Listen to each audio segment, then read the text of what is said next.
안녕하세요. 저는 딸아이를 혼자 키우고 있는 30대 후반 여자입니다.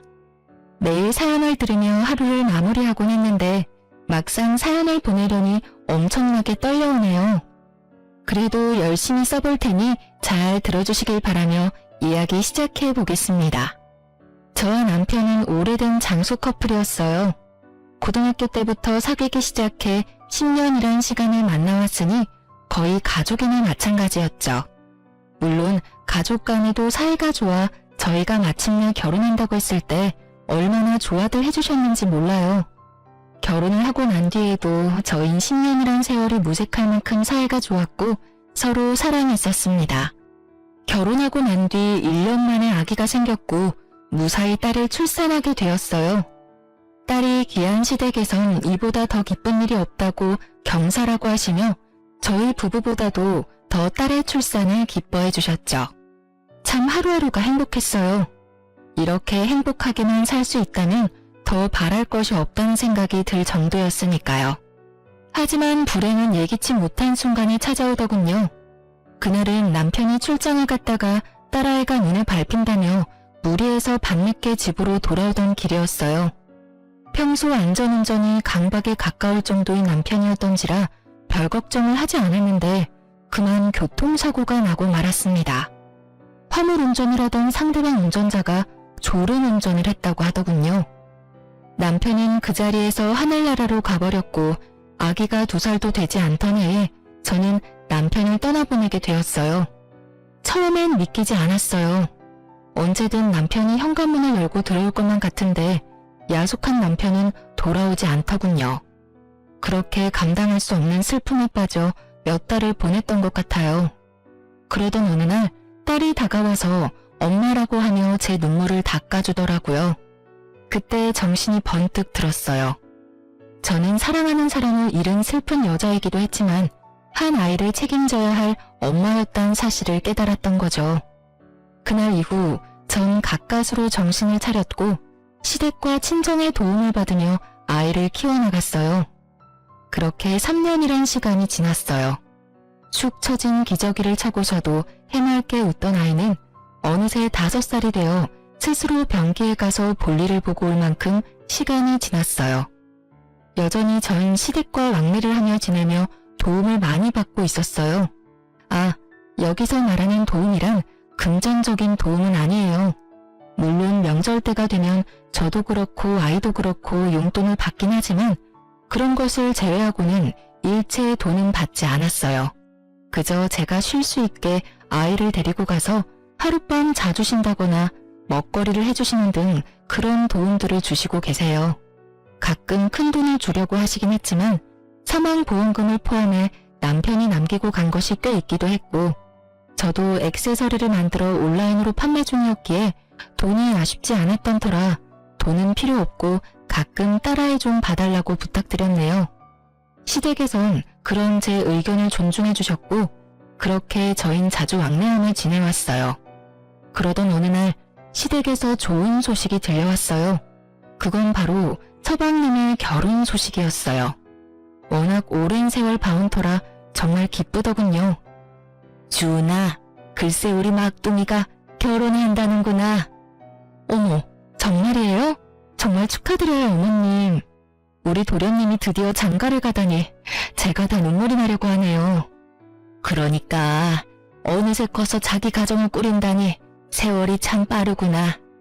그건 그렇고 너도 상견례 자리에 올 거지? 네? 저도 가고 싶긴 한데 아무래도 안 가는 게 좋을 것 같아요. 왜? 오고 싶으면 오면 되지. 너도 우리 가족이잖니? 그렇긴 해도 상대방 입장에선 아닐 수도 있다는 생각이 들어요, 어머님.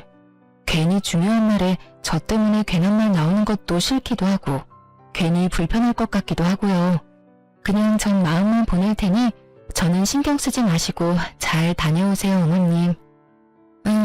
그래, 알겠어. 그러면 상견례는 안 오는 대신 결혼식엔 무조건 와야 해. 너 안 온다고 하면 재원이가 엄청나게 섭섭해할 거야. 알겠지? 네, 결혼식엔 무슨 일이 있어도 꼭 참석할게요.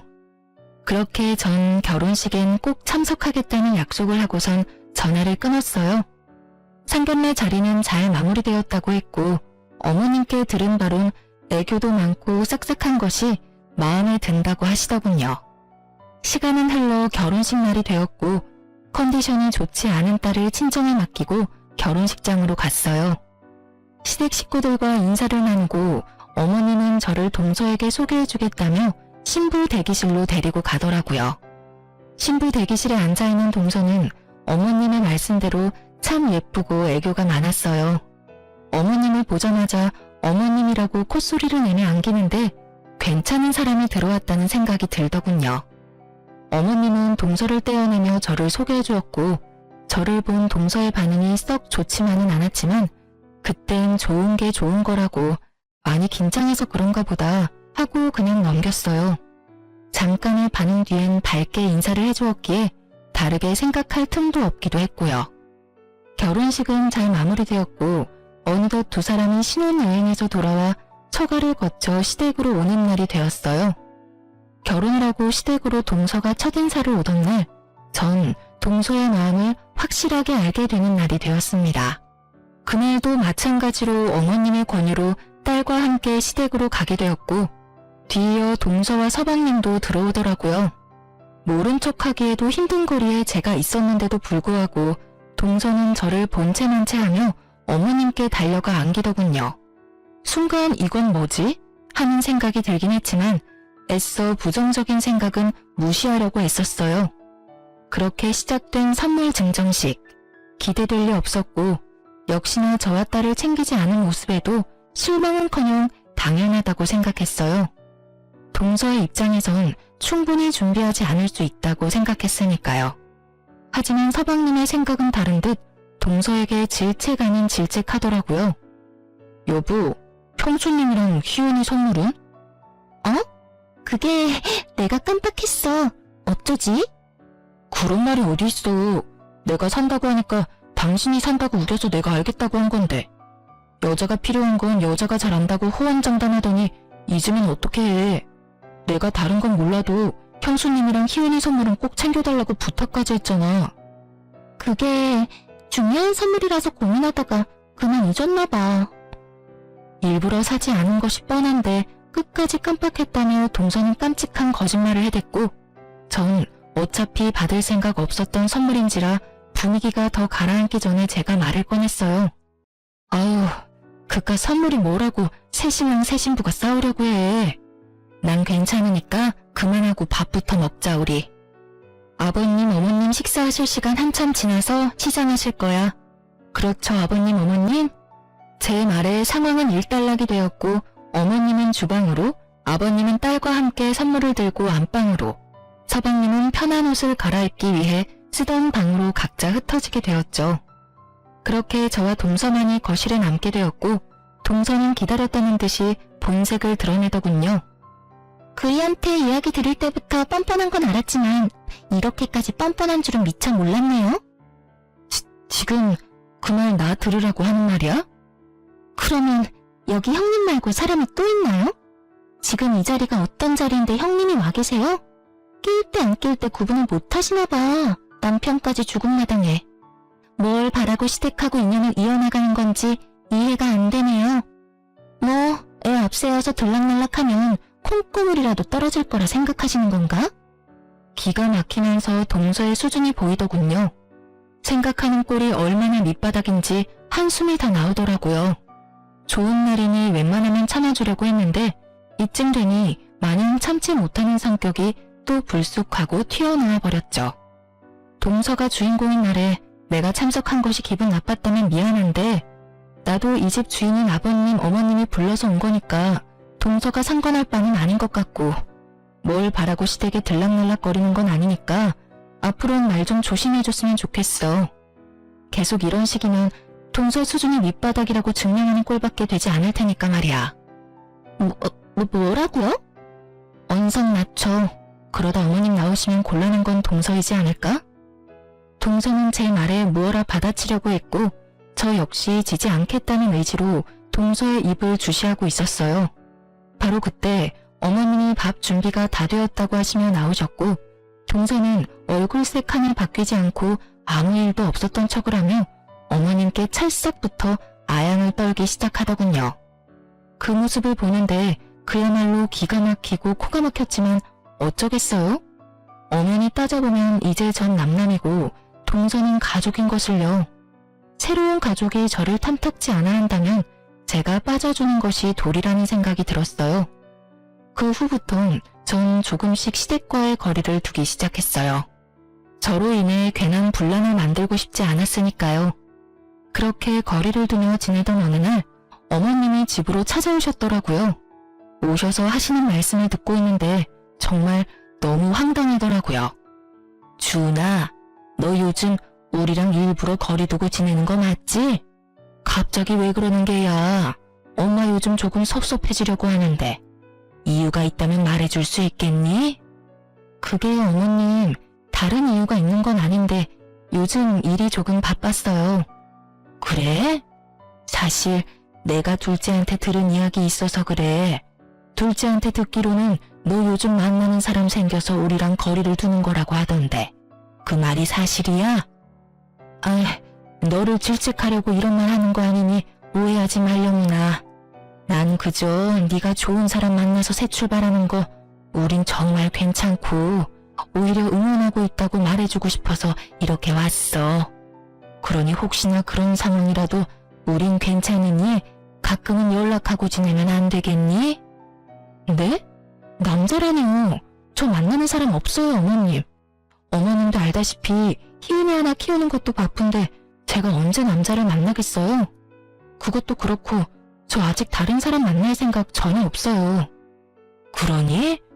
그런데 왜 둘째는 그런 말을 했을까? 확신에 가득 차서 사실이면 내 남자 있다고 하던데 뭔가 착각을 했나? 아마 그런가 봐요. 뭐 때문에 그런 오해를 하게 되었는지는 모르겠는데 단단히 오해했나 보네요. 하여튼 그런 일은 전혀 없고 혹여나 제가 남자가 생겨도 어머님 아버님과의 관계를 완전히 끊어내는 일은 없을 거예요. 우리 희은이 할머니 할아버지인데 제가 어떻게 그 천륜을 끊겠어요? 그렇게 말해주니 고맙구나. 난 혹시나 하는 마음에 네가 부담 느낄까봐 그랬어. 어머님은 그렇게 절 오래 보셔놓곤 아직도 절 모르세요? 제가 부담을 느끼거나 불편해할 성격으로 보이세요? 하긴 넌 참는 성격은 아니지. 늙으니까 이래. 괜한 걱정만 늘어. 전 전혀 그런 것이 아니라며 오해한 것 같다며 대충 둘러대긴 했지만 도저히 동서가 이해되지 않더라고요. 아무리 남편도 죽고 인연이 끊어진 내가 동서한테 거슬릴 수 있다고 좋게 생각해보려고 해도 없는 사실까지 만들어내며 저를 몰아내려고 하는 동서의 짓거리가 과하다는 생각밖에 들지 않았어요.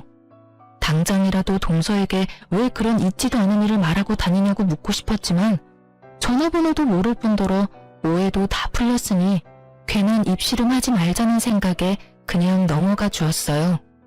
전 다시 일상으로 돌아와 지내고 있었고 딱히 동서와 마주칠 일이 없으니 자연스럽게 기분 나빴던 일은 잊고 지내게 되었죠. 그렇게 바쁜 일상을 보내며 지냈고 웬만하면 동서와 마주치지 않으려고 했는데 마주쳐야만 하는 날이 다가오더군요. 그건 바로 남편의 기일이었어요. 서방님이 장가를 가기 전까진 매년 시댁에 모여 다 함께 밥을 먹곤 했어요. 제사를 지내지 않는 시댁이라 식사로 제사를 대신했던 것인데 상황이 이러하니 그것마저도 고민스럽더라고요. 그래서 전 올해가 마지막이라는 생각으로 시댁으로 향했어요. 매년 딸과 함께 참석했었는데 가끔 마주치는 동서가 제 딸을 대하는 태도가 상당히 눈을 거슬렸던지라 딸은 친정에 맡기고 혼자 시댁으로 향했죠. 자신도 할머니 할아버지가 보고 싶다고 울고 불고 하는 딸을 어르고 달래는데 얼마나 진땀을 뺐던지 평소라면 택시를 타고 갔을 거리를 바람도 쐴 겸 걸어가고 있었어요. 얼마나 걸었는지 어느새 시댁이 가까워지고 있었고 동서 역시 일찍 나섰는지 제 앞에 걸어가고 있더군요. 아는 척을 해야 하나 말아야 하나 나름 진지하게 고민하고 있는데 앞서가는 동서의 통화하는 목소리가 들려오는 것이 아니겠어요? 이미 아는 척할 타이밍은 놓쳤고 전 그저 조용히 동서의 뒤를 따르며 본의 아니게 그 내용을 다 듣게 되었습니다. 아니 오빠, 갑자기 그런 큰돈을 어떻게 달라고 해. 그 사람들이 바본 줄 알아? 시집 온 지 얼마나 됐다고 덜컥 돈을 달라고 해. 생각을 좀 하고 말하란 말이야. 아, 상황 보니까 형도 줄 거 없고 내가 아들 하나 낳아주고 거머리같이 붙어있는 형님만 몰아내면 그놈의 재산 받는 건 일도 아닐 것 같으니까 우선 기다려. 괜히 돈 이야기 잘못 꺼냈다가 나 이 사람이랑 이혼이라도 하게 되면 오빠가 다 책임질 수 있어? 다 해결할 수 있냐고. 그러니까 자꾸 전화하지 말고 기다려. 알겠어? 오빠와 돈이라니. 오빠라고 하니 당연히 친정오빠가 떠올랐고 돈 이야기도 나오니 동서의 친정에 돈이 필요하구나 하는 생각이 들더라고요. 친정을 돕고 싶은 마음이야 이해가 되지 않는 건 아니었지만 그런 이유로 저의 딸과 시댁의 인연을 끊어놓으려고 했다니 그간 눌러왔던 화가 슬슬 올라오는 것이 느껴졌어요. 이대론 마주했다간 정말 큰 싸움이 날 것 같은 생각에 전 천천히 걷기 시작했고 어느새 거리가 벌어진 동서는 편의점으로 들어가서 맥주와 아이스크림을 사서 나오더니 그 자리에서 맥주와 아이스크림을 차례대로 먹어치우더라고요. 또 그 모습을 보니 화가 가라앉으며 안쓰러운 마음이 살짝 들더군요. 오죽 답답한 상황이면 그 대낮에 앉지도 않고 그 자리에서 술을 한 번에 때려 넣을까 싶어서요. 그렇게 동서는 시댁으로 들어갔고 저 역시 시간차를 두고 시댁으로 들어갔어요. 거실엔 어머님은 보이지 않고 동서는 덩그러니 앉아있더라고요. 어깨도 축 처진 것이 왜인지 모르게 안쓰럽게 느껴지던 그때 저의 이런 생각이 참 한심하게 느껴진 말들이 동서의 입에서 쏟아져 나오더군요. 일찍 왔네 동서. 오느라 고생 많았겠다. 고생요? 많았죠 고생. 아니 죽었으면 끝이지. 죽어서까지 왜 남은 사람을 귀찮게 하는 건지 모르겠네요. 이게 뭐예요? 바쁜 회사 연차까지 쓰고 시댁에 와서 밥상이나 차려야 하냐고요. 그 순간 눈앞이 깜깜해지며 세게의 뒤통수를 얻어맞은 것처럼 머리가 얼얼해지더군요. 그리고 깨달았어요.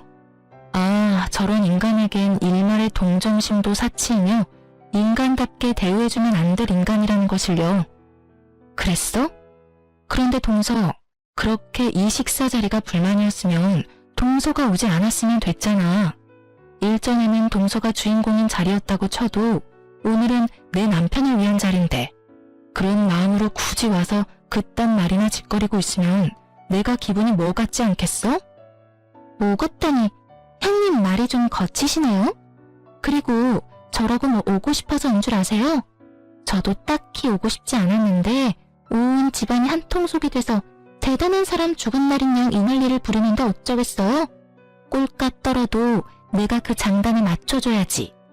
저도 정말 오기 싫었다고요. 그러면 지금이라도 돌아가. 내가 말은 잘해줄 테니까. 뭐라고요? 형님이 뭔데 가라 말아요.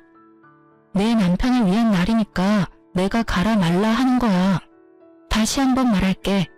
오늘은 동서가 그 꼴값 떤다고 여기는 내 남편을 기리는 날이야. 우리에겐 다른 어느 날보다 중요한 날이지만 동서에겐 그렇지 않다는 것까진 나 충분히 이해해. 말이야 바른 말이라고 한 번도 보지 못한 아주버님 뭐가 그렇게 중요하겠어? 동서 말대로 산 사람이 중요한 건데 그렇지?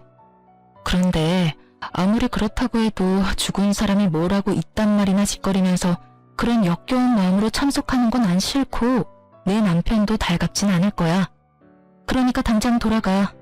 오늘은 동서가 뭐라고 하든 내가 이 집의 가족이니까 말이야. 가족.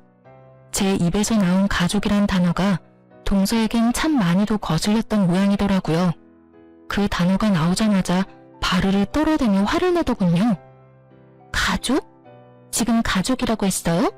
어떻게 형님이 가족이에요? 아니, 형님이라고 부르는 것도 진짜 웃긴 거 알죠? 남편도 죽은 지가 3년이나 지났는데 왜 이때껏 이러고 있나 몰라? 뭐 재산이라도 한 푼 뜯어갈까 싶어서 기웃대는 그 마음 이해 안 되는 건 아닌데 보고만 있기가 참 역겹네요. 너무 추해서요. 저요.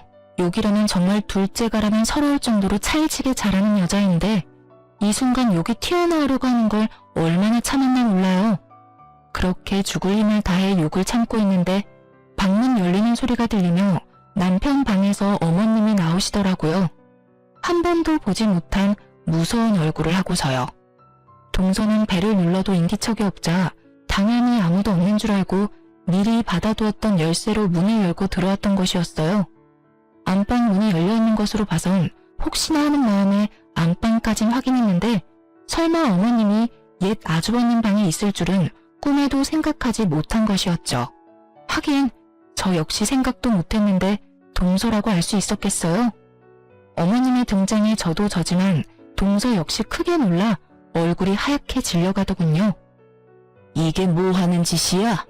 내가 어지간하면 듣고만 있으려고 했는데 도저히 참을 수가 없구나.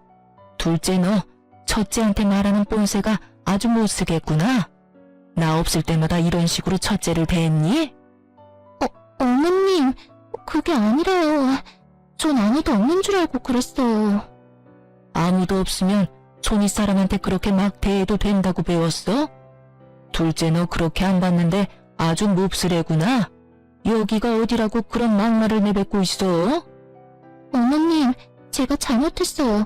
처음부터 그럴 의도는 아니었는데 형님이 절 너무 몰아세우시니까 저도 흥분을 해서 그만 말이 막 나와버렸어요. 어디서 끝까지 거짓말인 거야? 둘째 너, 내가 방금 어디서 나왔는지 잊은 게야? 네가 그렇게 죽어서까지 사람 귀찮게 한다던 장난방에서 나왔다. 오늘따라 생각이 많이 나서 먼저 떠난 아들 방에서 내가 얼마나 울었는지 네가 알아? 그렇게 울다 잠시 잠들었다가 깼더니 뭐? 죽었으면 그만이야? 귀찮아? 내가 너 처음 이 말할 때부터 당장이라도 뛰어나오고 싶은걸.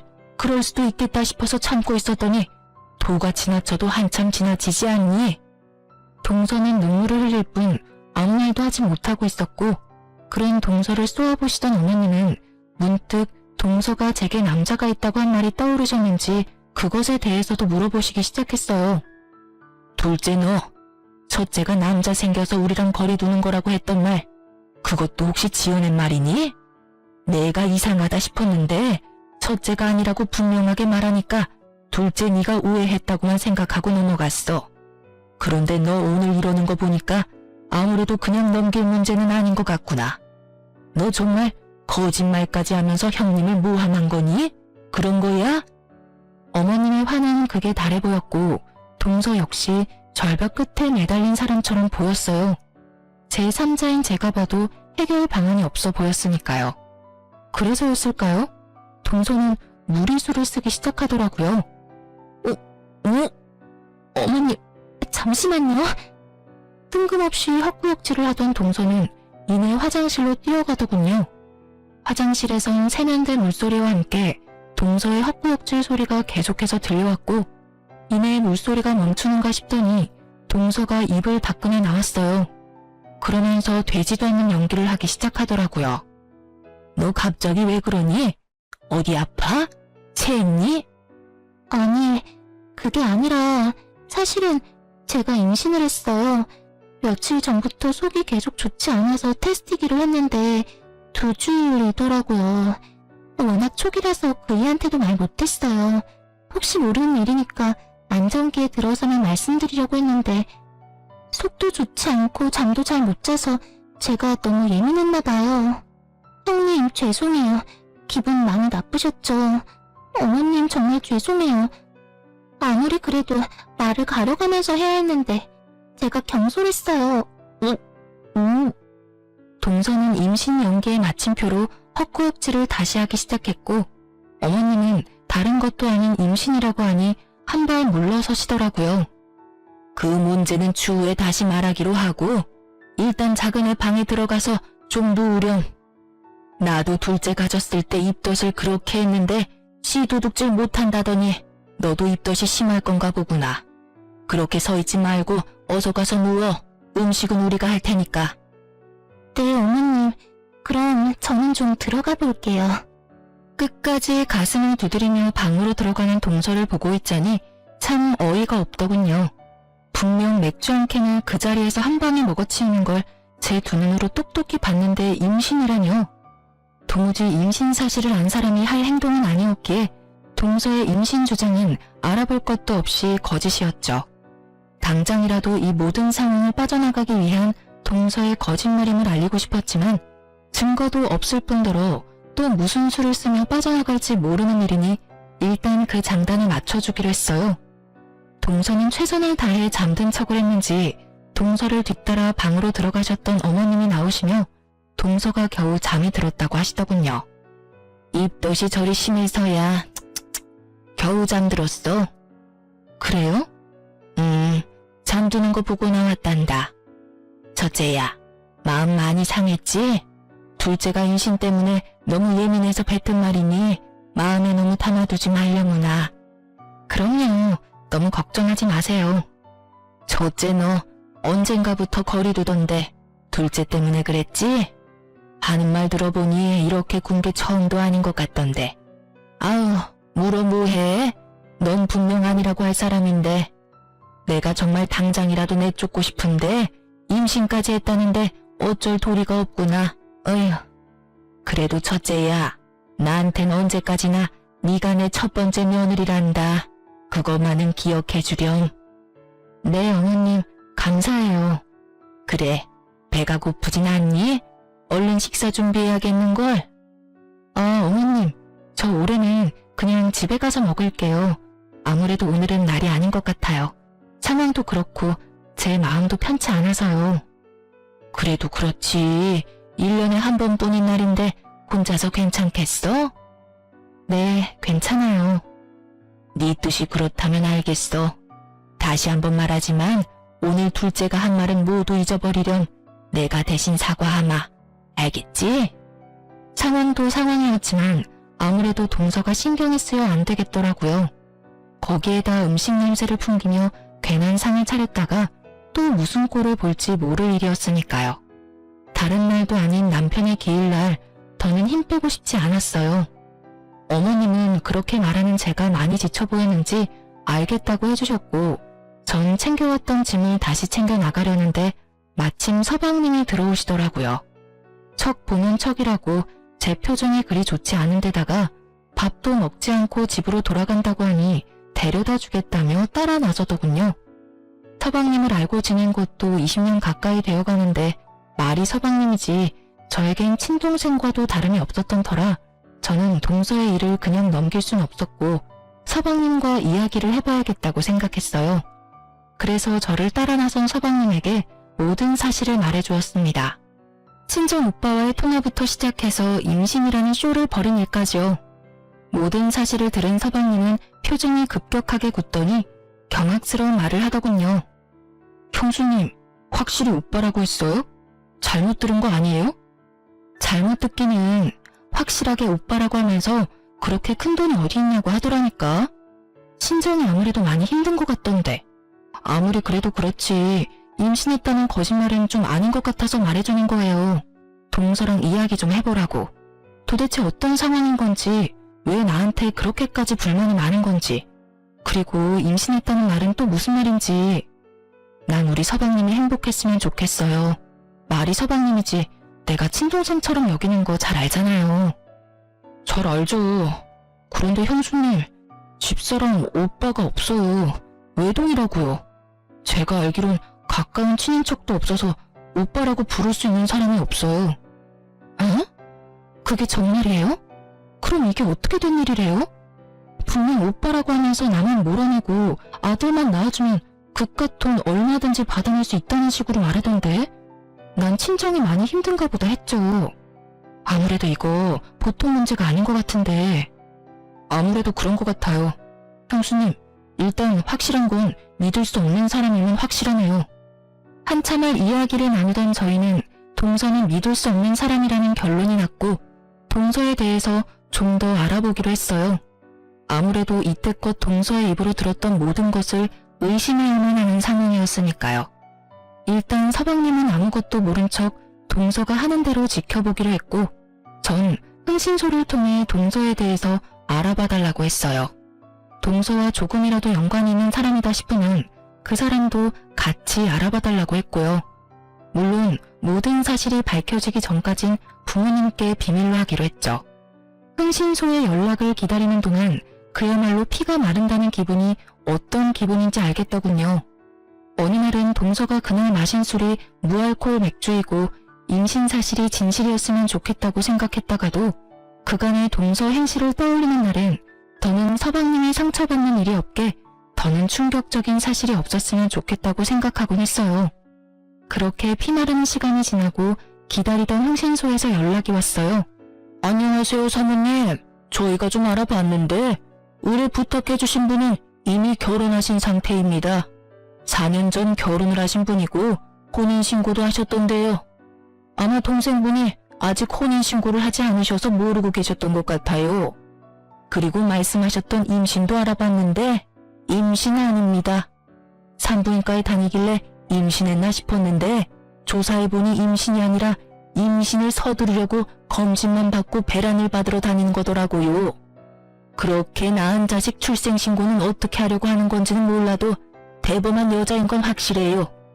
이 여자랑 이 여자 진짜 남편 둘 다 빚이 꽤 되던데 뭐 때문에 진 빚인지까지는 알아내지 못했고요. 한 가지 확실한 건 돈 노리고 계획적으로 접근한 것 같아요. 이 여자 진짜 남편이 2년 전쯤 동생분 회사로 이직했는데 그때 알고 지내면서 우연찮게 그 집에 돈이 좀 있다는 걸 알고 일을 저지른 것 같더라고요. 그래도 그렇지 어떻게 자기 와이프를 다른 남자한테 소개해주고 결혼시킬 생각을 했는지 세상 돌아가는 게 참 말세죠. 일단 지금까지 한 조사서랑 사진 보내드릴 테니 한번 확인해 보시고 또 궁금한 점 있으시면 언제든지 연락해 주세요. 막장도 그런 막장이 없더라고요. 어떻게 사랑하는 여자를 다른 남자에게 시집 보낼 수가 있는 것인지 이놈이나 인연이나 이해 안 되기는 매한가지더라고요. 직원분 말씀대로 말세인 게 틀림없죠. 그러면서도 동서가 저에게 했던 그 모든 행실들이 이해되더군요. 얼마나 저와 저의 딸이 눈의 가시 같았을까요? 당연히 외동인 줄 알고 시집왔는데 버젓이 저와 딸이 시댁을 오가고 있었으니까요. 돈은 급한데 죽은 장남의 자식이 알짱대고 있었으니 말이 그따위로 나올 수밖에 없었겠죠. 전 모든 사실을 서방님에게 알려주었고 서방님은 적당한 때가 올 때까지 일단 기다리겠다고 하더군요. 초음파 사진까지 구해와서 서방님에게 보여줬다는 이야기를 듣는데 어떤 면에선 참 대단하다는 생각마저 들더군요. 그렇게 서방님은 동서에게 어떤 압박도 하지 않고 동서의 임신 연기를 지켜보며 적당한 날을 기다리고 또 기다렸어요. 생각보다 기다림은 짧았고 동서는 더욱 대단한 행보를 이어가더군요. 어느 날 기니 할 말이 있다며 저까지 시댁으로 불렀고 전 긴장된 마음으로 시댁으로 갔어요. 또 무슨 말로 사람을 기만할까 하는 생각을 하며 동서를 보고 있는데 다짜고짜 동서가 울기 시작하더군요. 그러면서 하는 말이 참 가관이었습니다. 아버님, 어머님, 그리고 여보, 모두들 죄송해요. 저 유산했어요.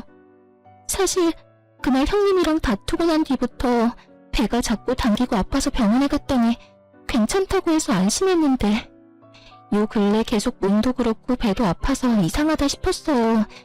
그래도 설마 아니겠지 했는데 이번에 검진을 갔더니 아기가 심장이 뛰지 않는다고 하더라고요. 많이 기뻐해 주셨는데 죄송해요. 정말이지 박수라도 쳐주고 싶은 심정이더라고요. 어쩜 저렇게 연기를 잘하는지.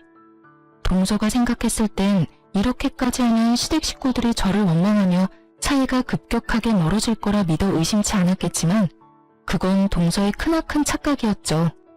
감사하게도 함께한 세월이 긴 만큼 두 분 다 저에 대한 신뢰도가 높았고 무엇보다 어머님은 동서가 말하는 그날 처음부터 끝까지 모든 이야기를 다 들었던 터라 저를 책망하기는커녕 동서를 나무라기 시작하셨어요. 둘째 너, 유산한 건 참 유감스럽고 슬픈 일이지만 그렇다고 그걸 첫째 탓으로 몰아가는 건 좀 아니라고 본다. 아무리 네가 힘들다고 해도 남 탓으로 모는 건 좋지 않아. 그날 내가 다 들었는데 처음 시작도 둘째 네가 했고 마지막까지도 네가 첫째에게 모진 말을 뱉어내지 않았니? 내가 알고 하늘이 아는데 어쩜 넌 이런 일을 겪고도 반성하는 모습이 없니? 어머님, 정말 너무하시는 거 아니세요? 그때도 말씀드렸다시피 저 입덧 때 너무 심하고 잠도 못 자서 예민한 상태였어요. 물론 그날 제가 형님께 버릇없이 한 건 맞지만 제가 오죽했으면 그랬겠어요? 어머님 안 계신 곳에서 형님이 얼마나 저한테 모질게 구셨는데요. 어머님은 아무것도 모르시면서 왜 형님 편만 드세요? 제가 오죽했으면 이 상까지 했겠냐고요. 불쌍한 우리 아기. 엄마가 미안해. 엄마가 널 잘 지켰어야 했는데. 어머 둘째야. 그렇다고 그렇게 울기까지 하니? 일단 진정해보렴. 제가 얼마나 억장이 무너졌는데요, 어머님. 같은 여자니까 잘 아시잖아요. 세상 빛 한 번 보지 못하고 내 자식이 떠났는데 제 심정이 어떻겠어요? 마지막엔 거의 오열하는데 모든 사실을 알고 지켜보는데도 진짜 유산을 한 걸까? 하는 생각까지 들더라고요. 동서의 오열에 아버님과 어머님은 조금 미안한 마음이 드시는 건지 아무 말도 없으시더라고요. 눈물도 고이시는 것이 이대로 지켜만 보면 안 되겠다는 생각이 들었어요.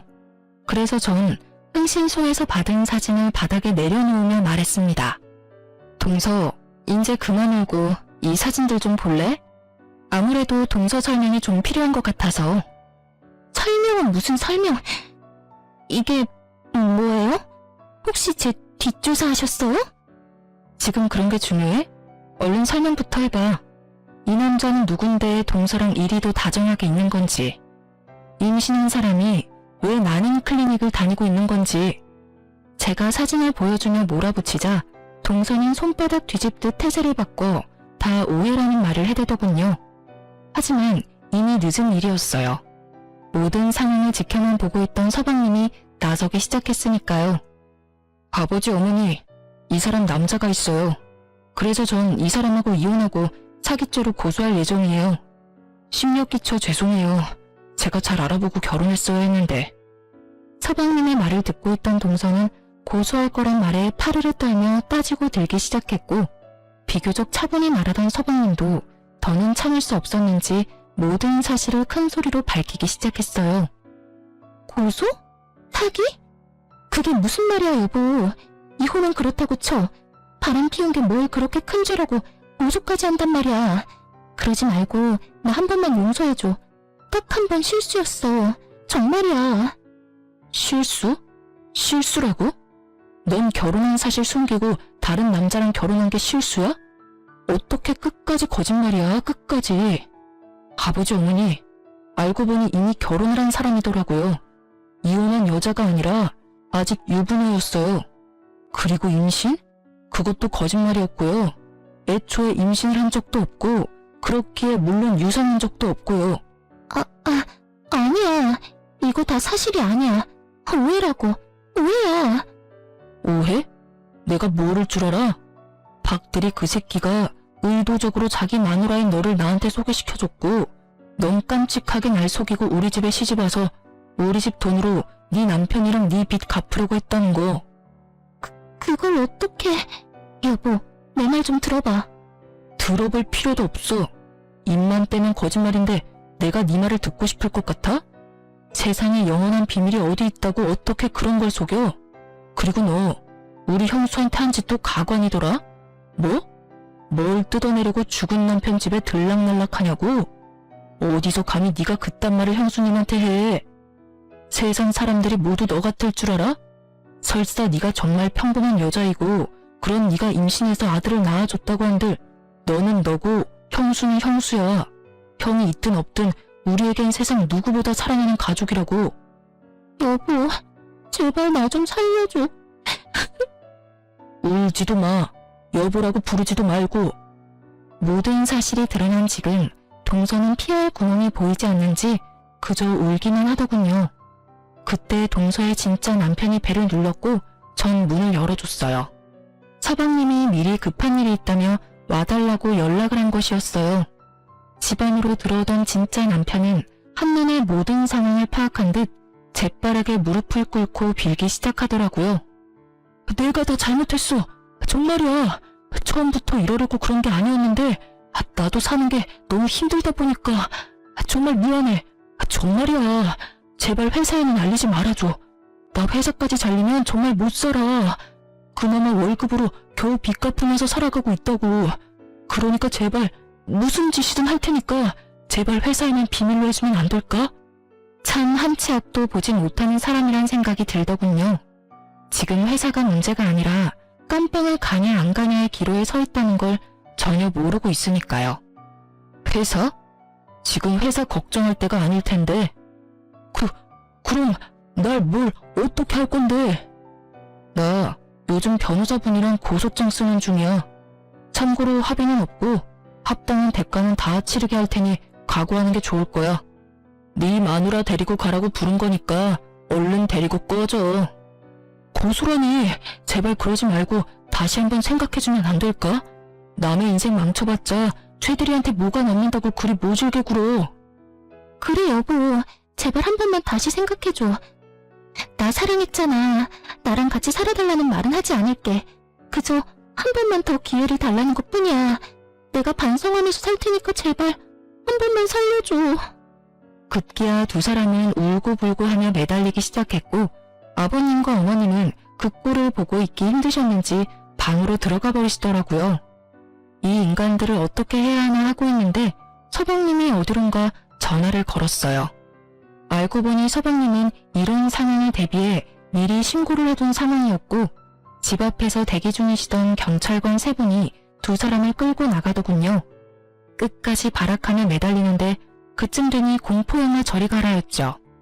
사건은 일단락되었고 서방님은 다행스럽게도 전동서가 혼인신고를 밀어준 덕분에 결혼에 대해선 따로 뭘 할 것이 없더라고요. 그저 동서의 짐을 빼서 집 앞에 내팽겨 쳐놨더니 쥐도 새도 모르게 가지고 갔다고 했어요. 전동서의 진짜 남편은 소송이 진행되며 회사의 모든 사실이 알려져 당연스럽게 회사에서 잘리게 되었고 실력 좋은 변호사분이 합의는 절대 없다는 서방님의 의견을 적극 반영해 최선을 다해 사기죄 최대 형량을 받아내겠다고 하더군요. 이 어이없는 상황에서 더 어이없는 소식이 전해졌는데 그게 무엇인지 예상이 되시나요?